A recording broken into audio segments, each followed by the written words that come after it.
I would like to thank the Special Coordinator for the Middle East peace process, Sigrid Haag, for the briefing on the situation in Gaza, as well as Dr. Sidhu for his testimony.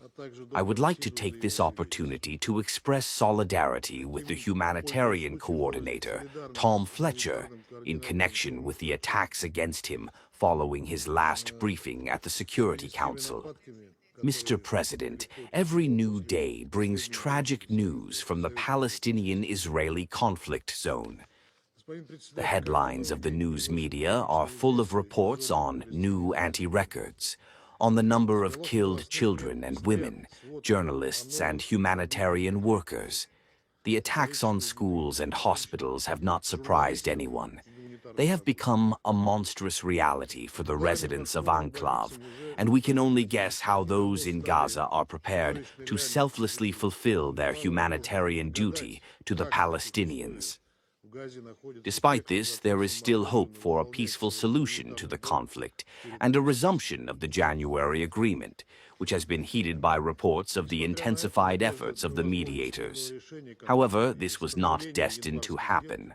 On May 16th, Israel launched Operation Gideon, which further deepens the suffering of the Palestinians. The biblical name reveals the cruel purpose of this operation: to control all of Gaza, to clear the north of enclave from its inhabitants and their forced migration to the south. Already today, the Israeli Defense Army controls 77% of the territory of enclave. With the resumption of hostilities, almost 4,000 Palestinians were killed in March. And since October 2023, almost 54,000 have been killed and 123,000 injured. The military operation has not yet contributed to the solution of the hostage problem.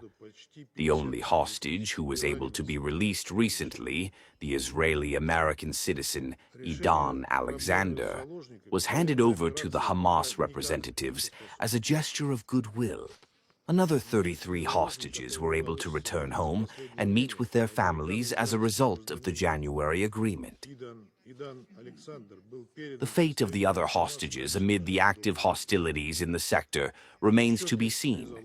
Mr. Chairman, the incalculable suffering of the Palestinian population and the remaining hostages is brought by the humanitarian blockade of Gaza, introduced by Israel on March 2nd.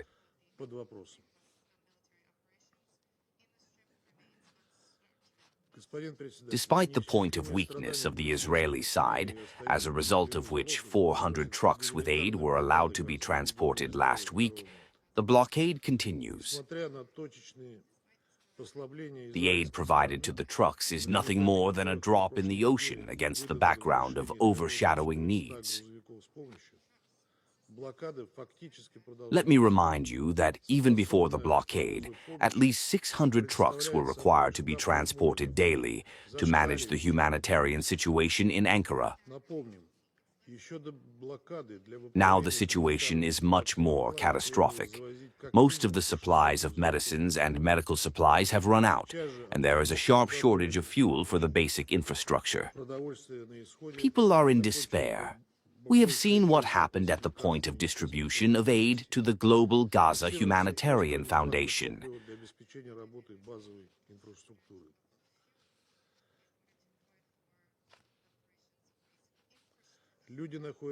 The working humanitarian structure on the ground unanimously declares its readiness and, most importantly, its ability to provide all the basic goods and services to the Gazans, as soon as Israel lifts the blockade and gives up the new restrictions on the delivery and distribution of aid, which the UN Secretariat strongly opposes, as do most of the members of the Council, including Russia.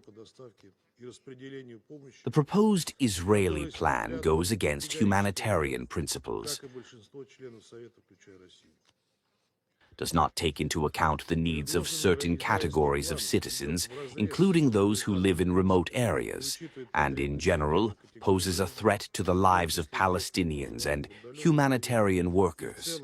The ongoing operation of the Israeli Army of Defense causes no less concern than the Iron Wall on the western bank of the Jordan River, as well as clashes between Israeli military, settlers, and the local population. Military actions cover Burkin, Jenin, Tulkarm, Kusam, as well as the vicinity of Nablus and Hebron.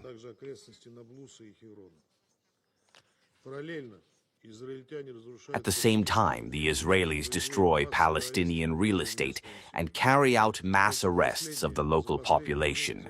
Only recently, at least 40 Palestinians have been detained. Interreligious hatred is ignited by the provocative actions of the Israeli leadership, including the visit to the territory of the complex of the Al-Aqsa Mosque by about 1,500 pro-radical Israelis, accompanied by the Minister of National Security of Israel, Tamir Ben-Gurion. Attempts by Western Jerusalem to violate the legal and historical status quo of the Old City are unlawful and unacceptable. Mr. Chairman, today we are witnessing the clash of two realities that are getting further and further apart from each other.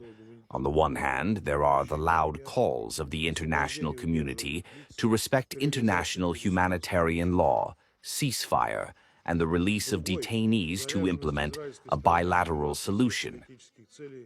On the other hand, the Israeli side is determined to achieve all political goals exclusively by military means, without hesitation in choosing the means and without taking into account the losses among the civilians, until there is no stone left to be cast.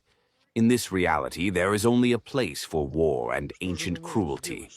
What can we do to unite the realities on the ground and on the high tribunes of the UN?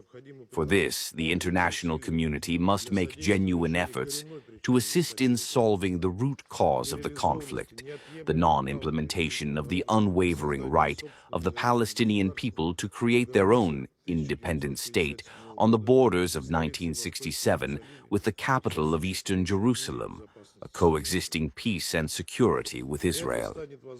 This will only be possible as a result of a swift return to the peaceful process on a universal international legal basis, in the center of which there was and remains a triangular form of two states for two peoples.